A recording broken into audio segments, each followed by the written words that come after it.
पिछले 6 वर्षों में मैंने सबसे शक्तिशाली और कुशल इंजन विकसित करने की कोशिश की है, जो संपीड़ित हवा से चलते हैं, स्प्रिंग एक्टिवेटेड इनलेट वाल्व से लेकर डायफ्राम एक्टिवेटेड पिस्टन तक। तो इंजन की परफॉर्मेंस बढ़ाने के लिए अगला कदम क्या है? इसे और सरल बनाओ। ये शायद एयर इंजन का सबसे सरल डिजाइन है, क्योंकि इसमें केवल ऊपर एक बॉल वाल्व और पिस्टन पर एक पिन की जरूरत होती है वाल्व खोलने के लिए। मैंने पहले भी ये डिजाइन बनाने की कोशिश की, लेकिन चला नहीं सका। कुछ engine high pressure CO2 canister से चलते हैं और यही बॉल वॉल्व डिजाइन इस्तेमाल करते हैं। और मुझे लगता है कि इसकी वजह यह है कि वे काफी हद तक एयर टाइट पिस्टन पर निर्भर करते हैं, जिसे मैं अब तक हासिल नहीं कर पाया हूं।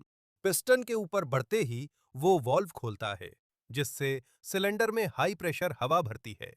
वॉल्व बंद होते ही हवा आना बंद हो जाता है। इसलिए जरूरी है कि पिस्टन के चारों ओर से हवा लीक न हो। पिस्टन नीचे जाते ही एग्जॉस्ट पोर्ट्स खुलते हैं, बचा प्रेशर बाहर निकलता है और फ्लाईव्हील की गति पिस्टन को वापस ऊपर धकेलकर चक्र दोहराती है। अगर पिस्टन पिन बहुत लंबा है, तो वह बॉल वॉल्व जल्दी खोलेगा और इंजन बैकफायर कर सकता है।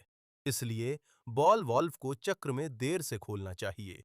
साथ ही जब पिस्टन वापस ऊपर जाता है, तो वह अपने ऊपर की हवा को संपीड़ित करता है, क्योंकि वॉल्यूम कम हो जाता है और यह हवा सप्लाई की हवा से ज्यादा दबाव में नहीं हो सकती, वरना हवा टैंक में लौट जाएगी और पिस्टन के ऊपर बड़ा वॉल्यूम संपीड़न कम करता है। साधारण डिजाइन होने पर भी कई बातें सही करनी होती हैं। तो सबसे पहले चलिए एक एयर टाइट पिस्टन सील बनाने की कोशिश करते हैं। इसके लिए मैंने फॉर्म 3+ प्रिंटर पर रेजिन से सिलेंडर और पिस्टन 3D प्रिंट किए, ताकि सतहें चिकनी रहें। पिस्टन पर ओरिंग लगाने के बाद सील बन गई, लेकिन वह सिलेंडर के खिलाफ काफी टाइट थी। लुब्रिकेंट लगाने के बावजूद घर्षण ज्यादा था, इसलिए मुझे पिस्टन का आकार एडजस्ट करना पड़ा, ताकि ओरिंग का संपर्क क्षेत्र कम हो। मुझे पूरी तरह भरोसा नहीं है कि यह एयरटाइट होगा। अब अगला कदम है क्रैंककेस और क्रैंकशाफ्ट को प्रिंट करना, जिसे मैंने प्रूसा मार्क 3 पर PLA से प्रिंट किया। अब मैं बेरिंग्स को क्रैंकशाफ्ट पर लगाकर उसे क्रैंककेस में डाल सकता हूं। अब कनेक्टिंग रॉड की बात करें, जो पिस्टन को क्रैंकशाफ्ट से जोड़ता है। मैं एक छोटी मुड़ी हुई तार का टुकड़ा इस्तेमाल करता हूं, क्योंकि ये मेरे पुराने इंजनों में अच्छा काम करता है। फिर पिस्टन उस तार पर स्लाइड हो सकता है और सिलेंडर उसके ऊपर स्लाइड हो सकता है। अंत में इनलेट वाल्व के लिए बॉल और हाई प्रेशर एयर सप्लाई ऊपर से जोड़ दी जाती है। पर क्या यह चलेगा?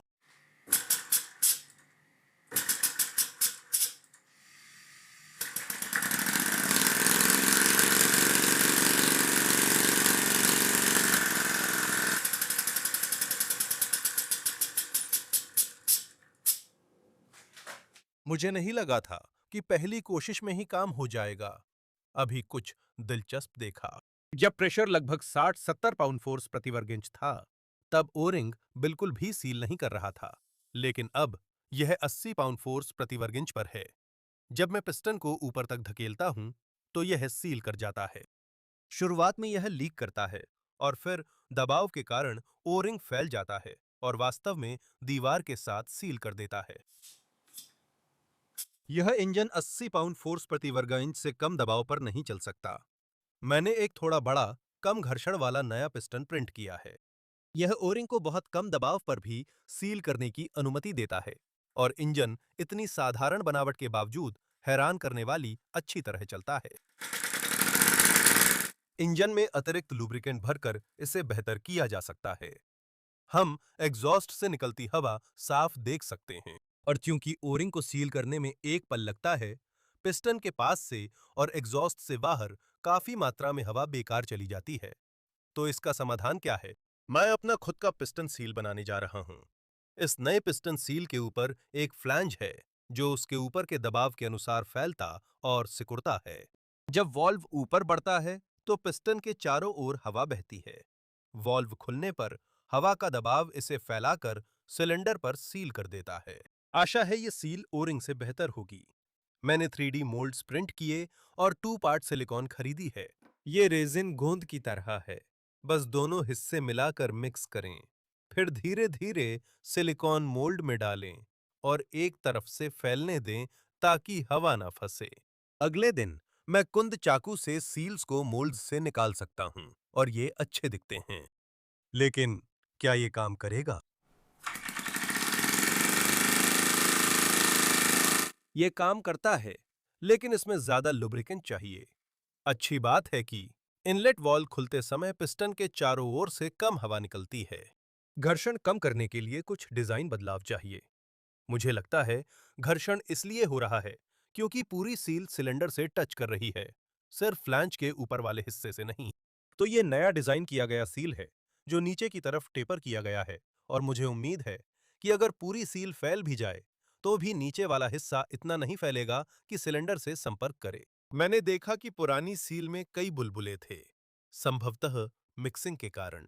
आमतौर पर सिलिकॉन को वैक्यूम चैम्बर में रखकर बुलबुले निकाले जाते हैं, लेकिन मेरे पास वैक्यूम चैम्बर नहीं है, इसलिए मुझे दूसरा तरीका अपनाना होगा। एक सिरिंज में सिलिकॉन खींचकर सिरे को बंद कर पिस्टन पीछे खींचने पर वैक्यूम बनता है। बुलबुले का फैलना सही लग रहा है।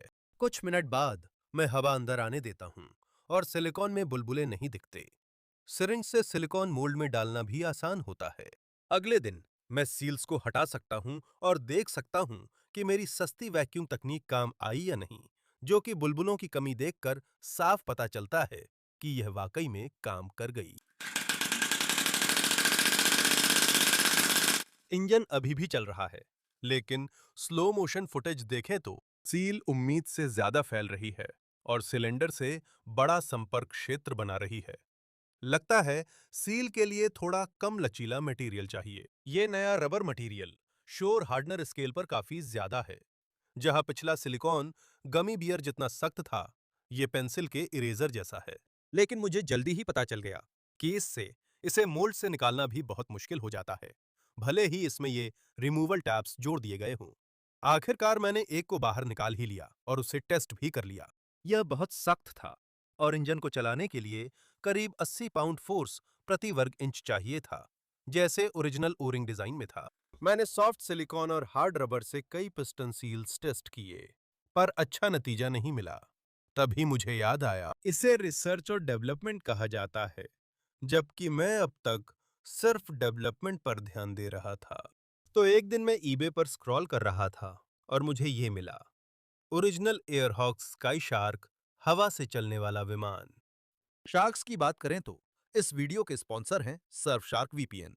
वीपीएन एक वर्चुअल प्राइवेट नेटवर्क है जिसे आप कंप्यूटर, मोबाइल या टैबलेट पर डाउनलोड कर सकते हैं। यह आपके डिवाइस और इंटरनेट के बीच सभी जानकारी को एन्क्रिप्ट कर आपकी ऑनलाइन पहचान सुरक्षित करता है, और यह आपके डिवाइस की असली लोकेशन को भी एक नई लोकेशन से बदल सकता है, जिससे आप वर्चुअली दुनिया के किसी भी देश में जा सकते हैं।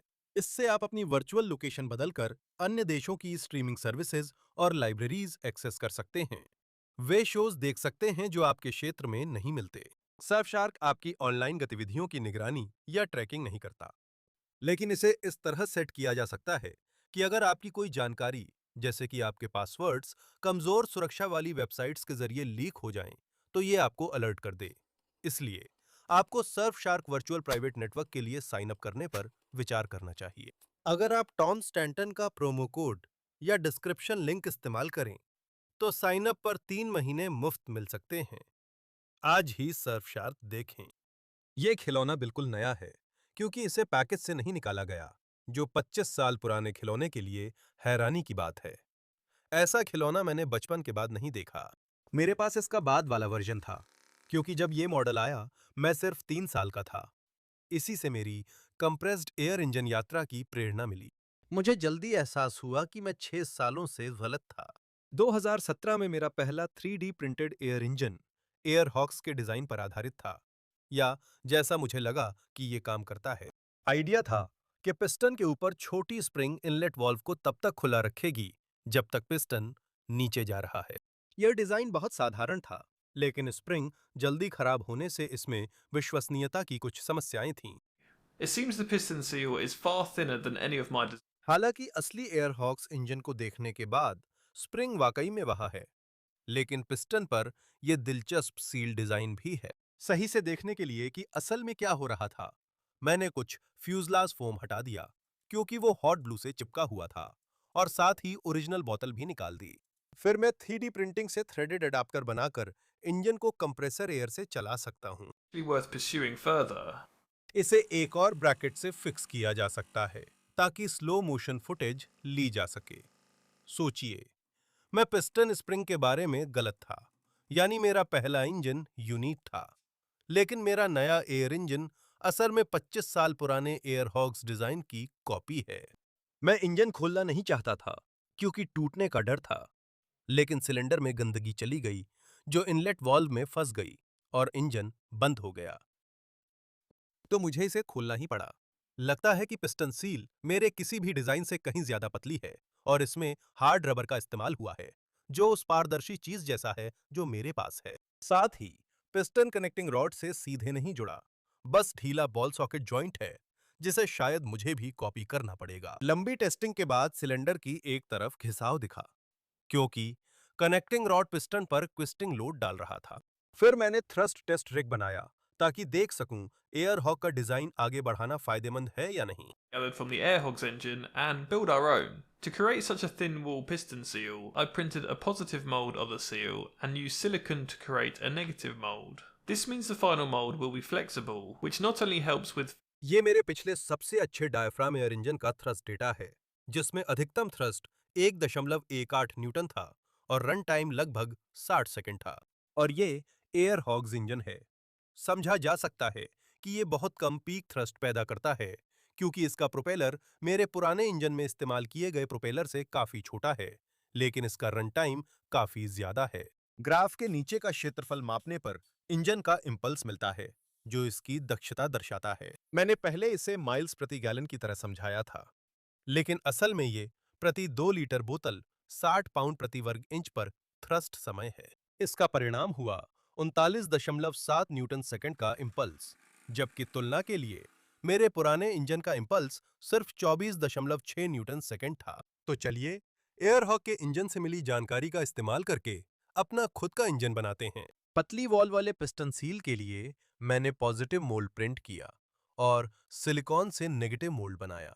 इसका मतलब है कि अंतिम मोल्ड लचीला होगा, जिससे बिना हवा फंसे सारे गैप आसानी से भर जाएंगे और रबर सूखने पर पिस्टन सील को मोल्ड से निकालना सरल होगा।